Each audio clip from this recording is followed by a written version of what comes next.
Hi guys! Welcome to my vlog. So for today's video, magluto ko og para sa paniud to namo.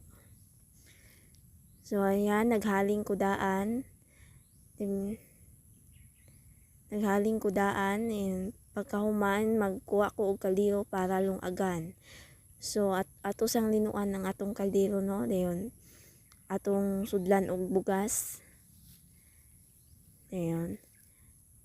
Pagkahuman ana ato dayong kislan.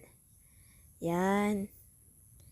Isla na to ikatulo para mas limpyo ang kanon.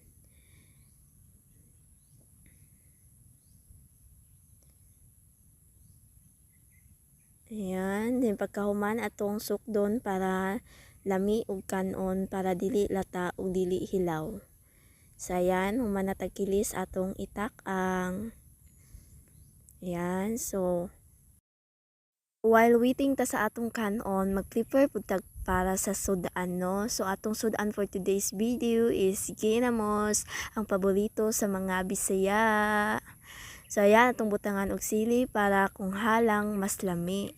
Ug butangan nato og suka. Ayan no, nabudlot na akong simod og tinayhop sa kalayo. Ayan. So thank God nisiga na no. So ayan, after 5 minutes naluto na ang atong kanon. So kainan na. Ayan ang aking kapatid. Igsuon ako nga babae, may ari. Ayan no. Mas lami ang kaon kung ginamos ang sudan. Tapos halang pa jud guys. Promise lami jud kay na siya i-sudan sa kanon nga bag-o pa gilungag, which is init pa.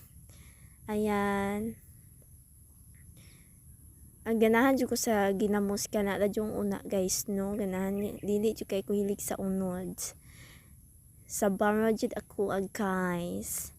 So ayan, sarap ng kain kasi ginamos yung sudan, mga paborito sa mga Bisaya.